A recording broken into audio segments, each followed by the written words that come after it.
Okay, so now we start officially. That's good. So today's actually, well, Lama Santen this morning, he gave a very good introduction about what the philosophy is in reality. But then today we're gonna go a little bit deeper on what it is. So the subject of this workshop is Introduction to the Philosophy, Buddhist philosophy. So first, maybe before we start doing the whole explanation, we're gonna do a little small meditation moment. So again, we can establish and prepare our mind. We said our mind sometimes will have the faults of the three balls. I don't know if you heard the faults of the three balls. Some of you, they already, some also in Zoom. But I'm just gonna recall for those who knows, and for those that haven't heard that, you might relate to it. So the faults of the three balls, we said our mind is like a bowl, like a recipient, where we want to put information in it. The information that we want to gather is pretty much to get more knowledge and to also to find the happiness that we wish to, that we're seeking for. We wish to get rid of suffering. So the bowl needs to be a good recipient to be able to pour any kind of information. And sometimes our recipient, our mind, is not so well prepared sometimes, or is not well placed. Sometimes we said one fault of one bowl, it's the recipient or the bowl is gonna be dirty, like a lot of dust in it. So if I pour milk on it, you know, whatever I drink will be having dust. So it won't be the perfect milk that I wish to drink. So the dust actually represents all of our mental perceptions, you know, the strong concepts that we have towards certain things because of what we experienced and learned. And then when we have it that very close to our mind, it's really hard to understand that there are not only that way to look at things, but there are many other different ways. So when we get stuck with the concepts, it's so hard to advance. It's like really like a blockage for our mind. So when we try to clean that dust, then the milk will taste even better. And then we'll be able to really take, you know, every single part of the taste of the milk that we're taking. So try to get rid of all the dust that we have in our mind. Second fault of the bowl, it's a bowl that has holes. So I pour anything and then everything is gonna go out. So we had a lot that when we were maybe teenagers, maybe you were good teenagers, but sometimes teenagers will listen to the advices of our parents, and they just go one side and then goes away the other side. So it's a little bit that of a perception. So sometimes we can gather a lot of information, but our mind, it's so distracted, not attentive to things that we just kind of lose all the information. And then suddenly we say, but this thing has to show me how to eliminate my suffering, but I forgot how to do it. So we try to keep everything, you know, we're gonna close the holes, so we're gonna be able to keep good memory. So we're gonna recall in difficult moments, what are the tools that we can use that Buddhism shows us, so we can be able to keep it in our mind, even if our mind gets really distracted by a suffering moment. Since we keep it in a good memory, it's gonna be easier. So we just go, like that, I could solve the problem like this. The third bowl. So this one, I have it a lot, okay? I've seen that. My mind is upside down. So I am there physically. I'm watching the person that is talking to me or anything, but it's really hard to be there. My mind is in all the world and doing what I'm going to do for supper or lunch, or with who I'm gonna be with this evening and things like that. So physically I'm there, you know, my eyes look attentive, but then I'm not listening correctly. So that's the terrible. I do that a lot with my friends. It's very bad. So we try to really try to get rid of and be attentive of what kind of bowl I have. Sometimes we can have the three of them. Sometimes we're gonna have one more than the other one. So it will depend on the situation, the moments that we're living in. So it has to do, it's related to all that. So to be able to benefit the best, and I was listening to the question that you have, sometimes hard to benefit for some advices and things like that, is because we have the faults of these three balls sometimes. So to be able to benefit the best we can in certain situations. So try to just be conscious of what kind of ball you have. Try to be more attentive. Oh, okay, I'm distracted because of this. Okay, it's not necessary. I'm just gonna sweep it away. And then I'm gonna be back to the practice. Close to one microphone. I'm just gonna close your microphones so we can listen properly. Yeah. So just during this meditation moment, maybe what is a good thing to do is try to be able to observe your mind. Just I really invite you to observe and to check if I am distracted, if something worries me a lot, or if I'm not comfortable physically, or if I having these concepts of what I just saying, what am I saying? And then, no, I don't agree with what she's saying, all these things that could be non-beneficial for the listening that we're gonna be doing afterwards. So trying to observe it, and any kind of distractions that you see, we say we just try to sweep it away. The same way we pass the pictures in the phone, we just poof, sweep it away. So it's normal that they are there. It's very normal. Don't get upset about watching that in your mind. It's very normal. That's the way we've been used to do it. So it's okay. We just don't get attached to that feeling or situation or thought that comes into your mind. Just sweep it away and just let it go the same way it came. So we're gonna be doing this little session. I probably it was easy to understand the three balls of the three folds of the ball. So we're gonna do this little small meditation. It won't be too long. So please place yourself in a more comfortable way, a way that you feel comfortable, because if you have physical uncomfort or discomfort, actually, you're gonna be not thinking of sweeping away the thoughts that you have inside. So now we're here, we have a very nice energy with all people in Zoom and with everyone here. So I think we should, it will be a good idea that we enjoy this moment the most. So good meditation to all of you.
So I hope you had a good moment with you.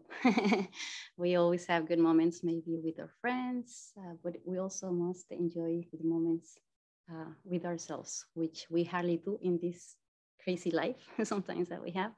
So to begin with, what is the Buddhist philosophy?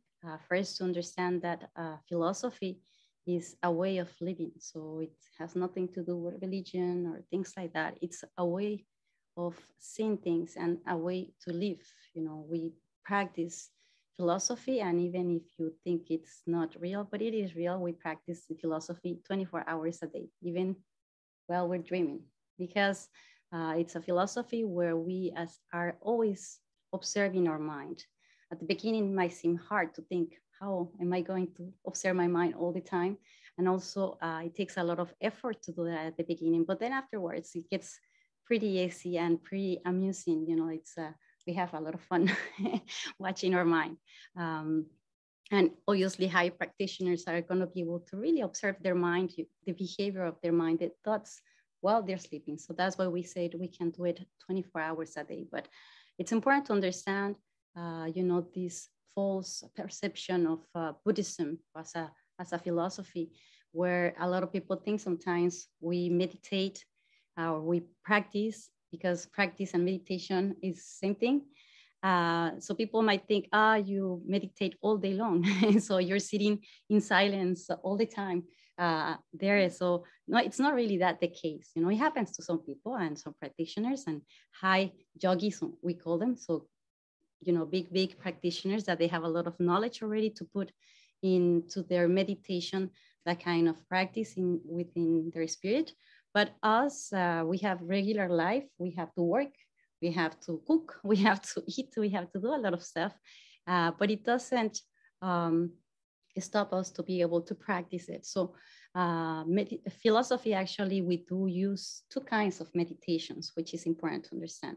One kind of meditation is the famous calm abiding meditation that we just kind of did right now. So it's pretty much in silence, and we just sit down and, you know, try to focus our mind in one thing or observe our mind. That's one way that we do this meditation. But there's the second type of meditation, which is the one that takes, you know, more in our daily basis. So which is the analytical meditation. The analytical meditation, it's an exercise where we are, you know, observing the things that we're looking at, checking how we transfer these situations or these moments in our mind, how we perceive them.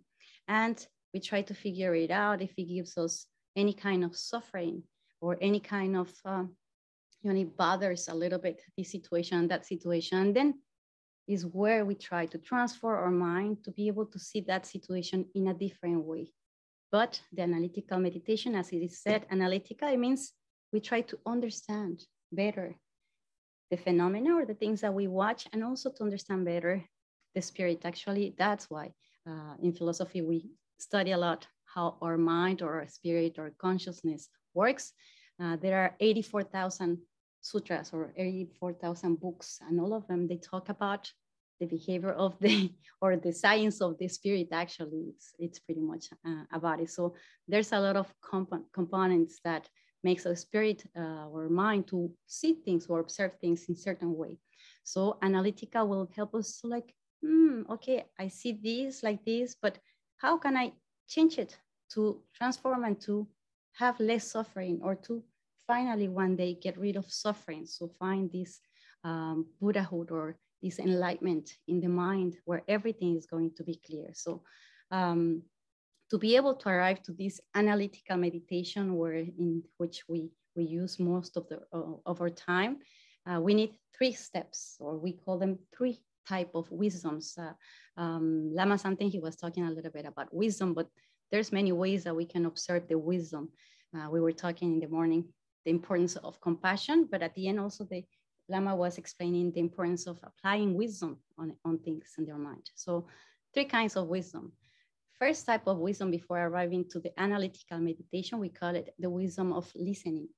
So if we are able to eliminate the faults of these 3 balls that I was talking at the beginning, my listening will be very pure and clear without any kind of mental perceptions or wrong mental perceptions. So my understanding through the listening will be the best thing that I could get. So first we have to listen. Otherwise, how am I going to analyze something? See, I don't know what to analyze exactly. So I have to learn. I have to listen teachings. I have to read things. I have to get informed to gather all the knowledge possible that I could get. Then after, what happens with the second type of wisdom is the wisdom of reflection or contemplating. So as soon as I understood, I remember exactly everything, then I'm gonna be able to process in the understanding of my mind. And I'm gonna start asking questions, wondering, I understood all the time like this, but then how is it? And then I go further and further with the curiosity of trying to understand more things. So that's the second type of wisdom. Third type of wisdom, that's the wisdom of meditation. So then finally, we arrive to the meditation. So even if we have this idea that we meditate 24 hours a day, like I was saying, but to be able to arrive to there, it takes long time, not even hours. We can talk about months or years sometimes to gather all the information. Then after, digest this information with the wisdom of contemplating. And then afterwards, at the end of all this road, I'm going to be able to arrive to the meditation. So then finally, I'm going to meditate. So this analytical meditation, the only way to do it is to have some information, some knowledge. Otherwise, we say meditation means familiarize the mind. How am I going to familiarize the mind if I don't have any information that I didn't gather? If I didn't really understood why this, why that, or how am I gonna be able to transform it in my own mind? So that's why we need the first two steps that I say it takes many, many years. Sometimes we don't arrive to analytical real meditation until many years sometimes. And then afterwards, we're gonna be able to arrive to those three. The third one, the meditation. So it's a long process, but there's no rush, right? Because we've already been suffering for so many years. So better to take step by step. And talking about step by step, one part of the importance about Buddhist philosophy, it's there's like one way to learn this philosophy. We call it the Lam Rim.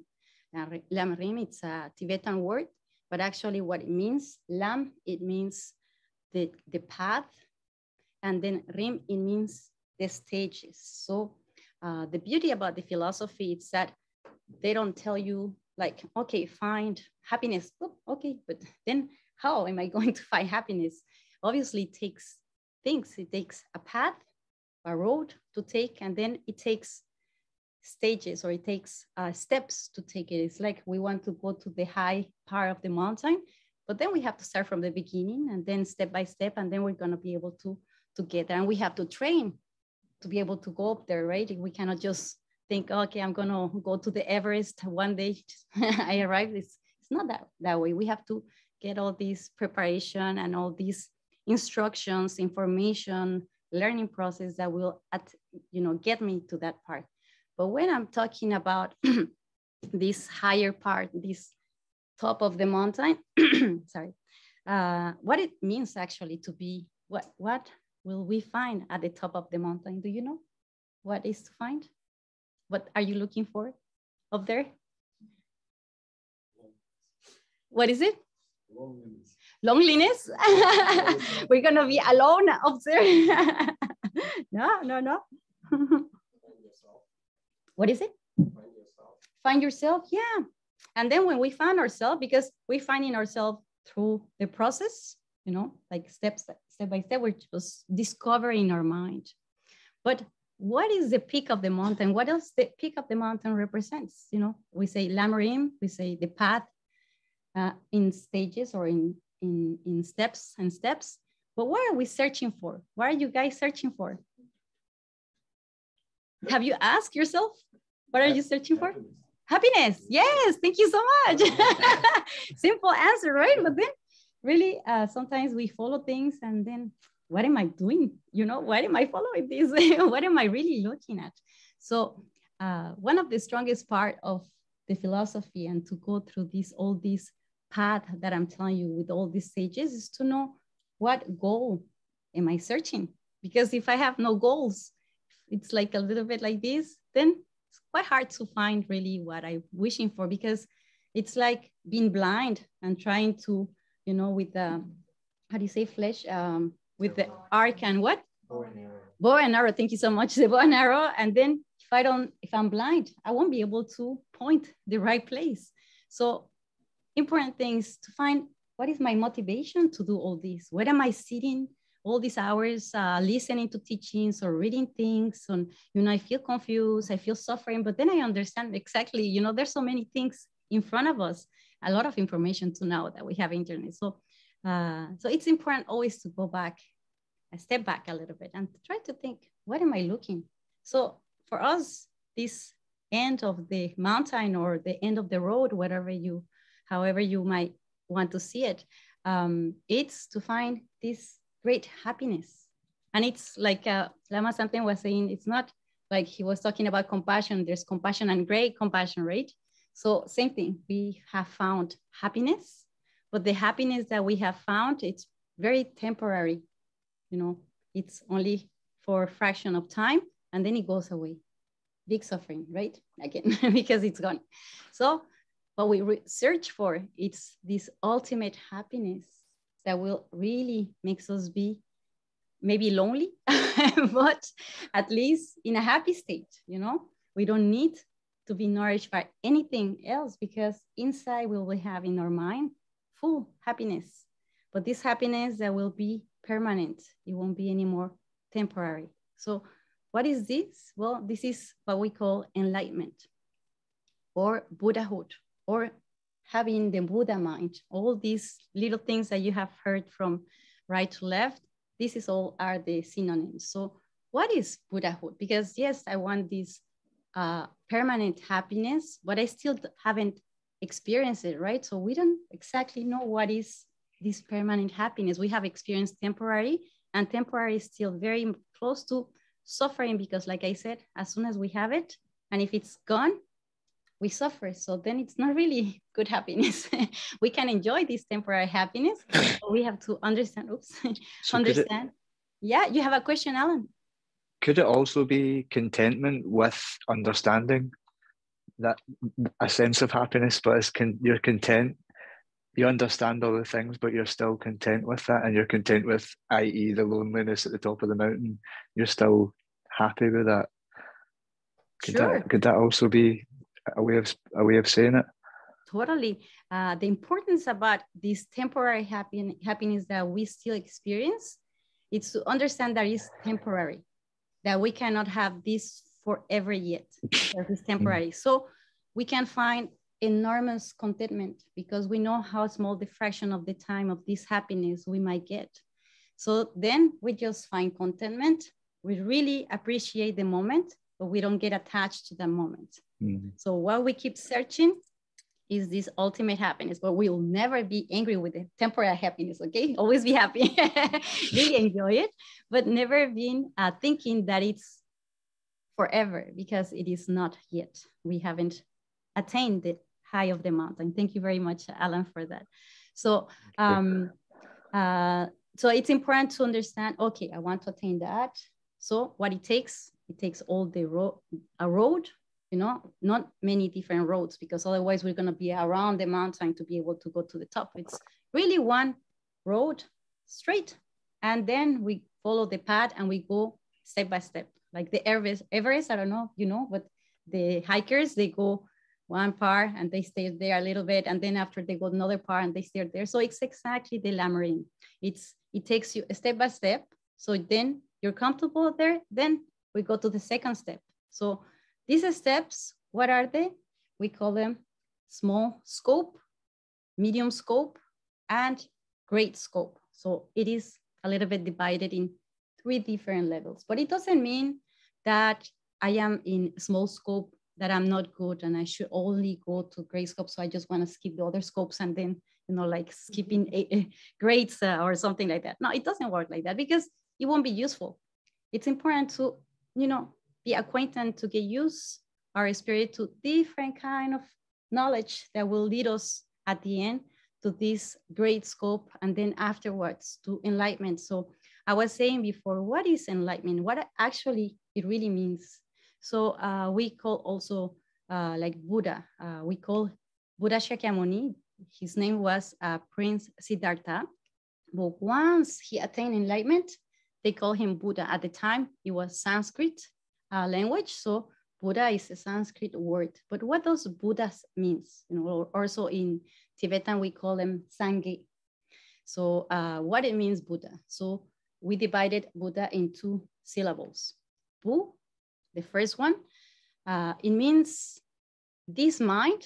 So it could be any kind of mind. So it could be your mind also to attain this level. So a mind that is able to eliminate any kind of veil that makes you suffer with the mental perturbation. So we said it has eliminated all mental perturbations from its mind. So what are the mental perturbations? For those who were yesterday in emotions, we were talking a little bit about it, but I'm just recalling you in case you forget.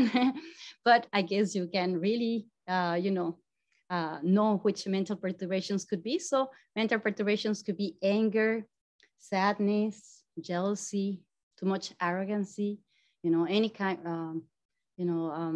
what else? Frustrations. Doubt, frustration, anxiety. I think we have, like in Western, we have like a huge list of negative emotions that makes us suffer right now. Anxiety, now it's a new word that it has come very often, things like that. So everything, all of those things are mental perturbations. Mental perturbations, we call them in Tibetan, nyomo. Nyomo. So if we divide again, everything is divided by syllables. So nyomo, it means like a black and crazy mind. So it's something black and crazy. So if you think of any kind of negative mental perception or mental perturbation, really, it makes your mind, kind of dark, it's like being blind. And then you get crazy. Sometimes it gets really crazy. Hopefully you don't act too crazy as you feel it inside, but inside, sometimes we get so angry, so strong. It gets really strong, and it really makes us have a lot of veils. So when we talk about veils, it's like having, many layers of glasses that it won't allow you to see the things clearly. That's what mental perturbations do. So bu, the first syllable bu, it means really like a way to eliminate all these negative perceptions, all this darkness and craziness of your mind. It's not really the monkey mind. The monkey mind is because we have all this, but the origin of these sufferings that we have those are the mental perturbations. There are many that we can recall. So a Buddha mind is able to eliminate this kind of veil. The da, the second syllable, it means he eliminated, or this mind eliminated all these, we call them like the cognitive veil. But to be more understanding for us, it's not that you won't think anymore. Cognition is still there. The knowledge will be there. But we will eliminate any kind of wrong perception of things. There won't be any more bias. We will have only the one and the true perception of things, that it will be created thanks to wisdom. So a Buddha has eliminated these 2 veils, and that's the way we arrive to the top of the mountain. So just thinking, because we haven't experienced that, but just thinking a moment that I'm not having these mental conceptions that makes me think that this is good and this is bad, or this is happiness and this is unhappiness. Just thinking that everything will have some kind of equanimity with the real perception of seeing things that won't create me anymore any kind of suffering. So not anymore any kind of mental perturbations will be creating, because my vision will be totally complete. We don't realize how our vision, it has a lot of layers. And I'm just gonna tell you a little analogy of a lady that went to the a friend of mine actually, that she went to the doctor because she said, oh, I put my contact glasses and I don't see well. You know, maybe the contact glasses you prescribe me are not good. So then they realize she's yeah, she's funny. So you'll see why. So then the doctor realized, yeah, well, no, the prescription is good. So what happens? So then they realized that every night before sleeping, she forgot to take her contact glasses. So the next morning she put the next ones and then the next one. And she already had like 7 layers of contact glasses. So that's why she was not seeing properly. She didn't realize. So it seems very like illogical, you know, how can you do this, right? But if we think deeply, we do that. We put like little layers and layers and layers on the way we perceive things. So if now we still have this perception, you know, that, oh, this is wrong. So somebody tells us something negative, then our perception, anger, and this is negative, this is bad, the person is bad, the person is bad. So then first layer, I'm angry. And then I don't let go the anger. I haven't taken care of that anger. And now I haven't taken care of the way I visualize things. So next day, the person, it's not bad, but it's very bad. We add up one layer again. And then my anger is gonna be stronger, right? I don't wanna talk to the person anymore the next day. Next day. So then the person is very, very, very bad because I'm keeping the anger, and now really I wanna block her from every single contact that I have. And then we can go on with when we nourish something and we don't take out these little layers and we don't observe the layers that we've been putting, you know, maybe it sounds very crazy what this friend of mine did, but we do exactly the same thing. That's why sometimes we stop talking to people because we put all these layers, you know, we just realize that how bad the person is and it's not good for me, then, you know, really far away. So that's a misunderstanding. So Buddha mind, you know, the peak of the mountain, it's really pretty much this moment where there won't be things that will bother us. And as soon as something comes, you know, the mind has been through the path, has been always practicing and practicing, meditating and listening and contemplating and meditating, you know, on and on and on and on, that it gets to a point that we see something that might be an anger, you know, before I used to be angry because of that situation, but then I trained and I transformed my mind in some ways that now I won't be affected. It's like to become immune. That's the best vaccine we can get. We get kind of immune to this situation. And it's because the situation, it doesn't exist. It does exist in a way, but the way it exists to me, that's the part that has changed. The way I see it is totally different because no mental perturbations. So I see the sun that has been always there. But sometimes it's, you know, hidden by the clouds, but it's always been there. It's just, I just kept the clouds in it. So if I take out the clouds, then I'm gonna see the things, I'm gonna see the sun, and it's gonna be totally clear. I will see it, not trouble. Even some clouds might come, but it doesn't come anymore in my vision or in the way I think. So do you have any questions? How to remove the clouds?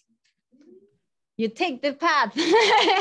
No, it actually in Lamarim, like I said, it takes us to different levels. I talked the 3 levels: a small scope, medium scope, and great scope. But also within these 3 scopes, we have 3 kind of trainings.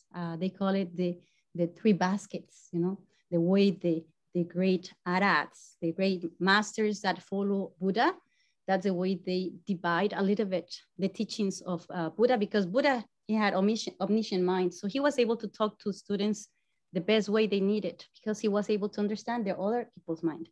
But so that's why they divided. So the understanding of each student will be beneficial. So the 3 trainings, first training is the ethical training, or the first basket, the ethical or the moral, also they call it in English, training. So it means, you know, understanding what are the right things to do? You know, how, it's not exactly how am I going to behave, but what kind of intentions I'm gonna have through each of my actions. And I'm gonna be watching what kind of actions I do on my 3 doors. I think Lama something who was talking about the 3 doors yesterday, the door of the mind, the door of the speech, and the door of the body. So everything that goes through these 3 doors is every action that we're gonna put.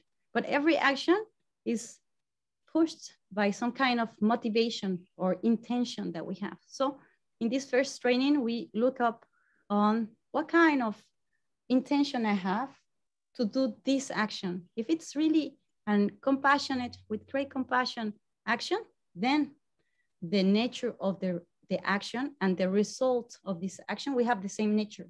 It will be very positive. But if my intention was with attachment or anger, the action will become negative and the results will come also negative. So therefore, results negative, then again, mental perturbation, then again, bad action, then again, bad result, and then like that. We just go on in cycles in the mountain. So that's the first training. Second training will be the concentration training. This concentration training, I'm gonna get it thanks because I was watchful with my actions. So the first training, it's important to establish. Otherwise, we won't be able to establish the second training, which is the concentration. Concentration means really able to train our mind to not be distracted, to not be like everywhere, or not to stop this noise that our mind makes, or the monkey mind that we always talk about. So then when we get this peaceful state of mind, like I say, it's starting to be clear. So when, just remember a moment that you were very happy, very happy.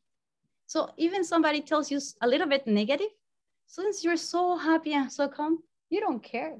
You're like, yeah, tell me anything. But then if you're so sensitive today, you know, bad day, and somebody tells you, oh, your hair doesn't look good. Oh, wow, you tell you it's nothing, right? But you get so upset so easily. You're very fragile. So what happens with that concentrated mind? Concentrated doesn't mean like you're tense your mind. No, pretty much concentrated is that you're peaceful inside and you keep it quiet, you know, calm, very relaxed, you know, nice moment. That's the second training. It's a lot of teachings, okay? I'm just saying introduction, but it's very deep. Second, third one, it's the training of wisdom, or the special insight, or the superior insight, any way you want to call it. But what we develop is this knowledge. So our mind will become knowledgeable. When we say wisdom, it's not because you don't know any, you do know many things, but the way we've known things have been not all the time correct, and that's why we still suffer. So when we attain this wisdom, this level where we perceive direct, you know, we have this direct perception of things as they are, then that's a way that we are able to, you know, get rid of all that suffering. So the way, three trainings to just go direct to the answer, it's ethics or morals, concentration, and wisdom. And like I say, they go in sequence. We cannot attain wisdom. We cannot say, okay, now I'm gonna be the wise person. It doesn't work that way. You have to work before in the other parts. So everything is step by step, training by training. It's okay? Yeah. yeah, it's long, but if we think, you know, how long we've been suffering, you know, and even the path, it looks quite long. Like you see the Everest and like, oh my gosh, am I gonna get there? Yes, everybody has this possibility and potential. We say everybody has this clear nature light of mind of a Buddha.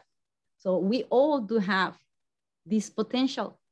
It's just us to work on it. It's like I was saying yesterday, you want happiness, but you cannot attain happiness just, I want happiness, I want happiness. No, it doesn't work that way. We have to move.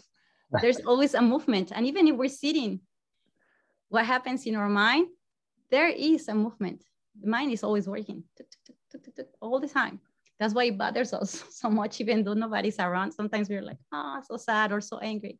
It is because there's a movement inside. So if we were able, or being able to, capable of, you know, transforming our mind, maybe more negative side sometimes, you know, more anger, more jealousy, more this and that.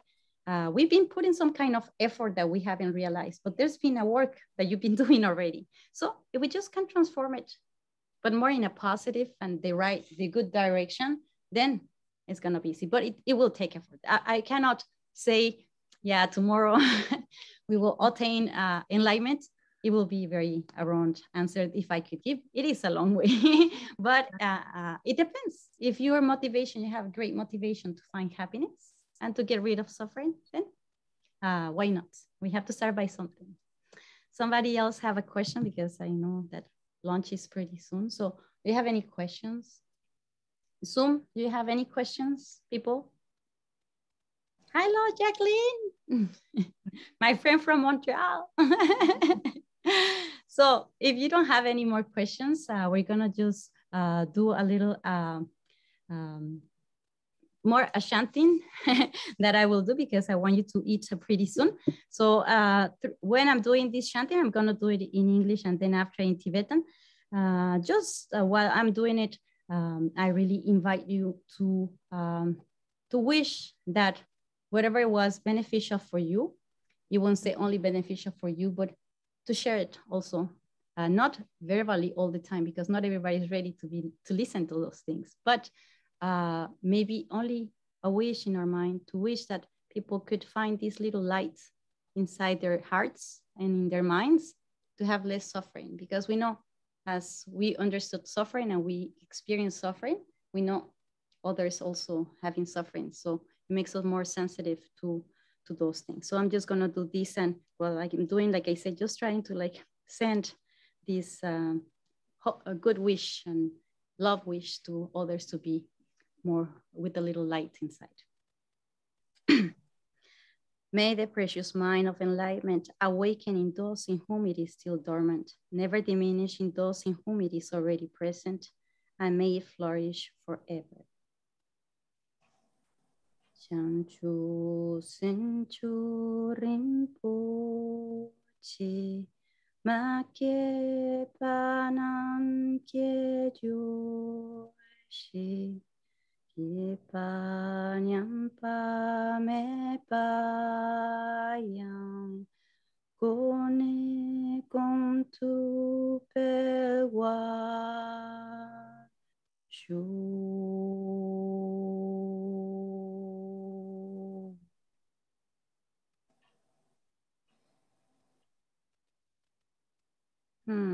Thank you so much. Thank you so much.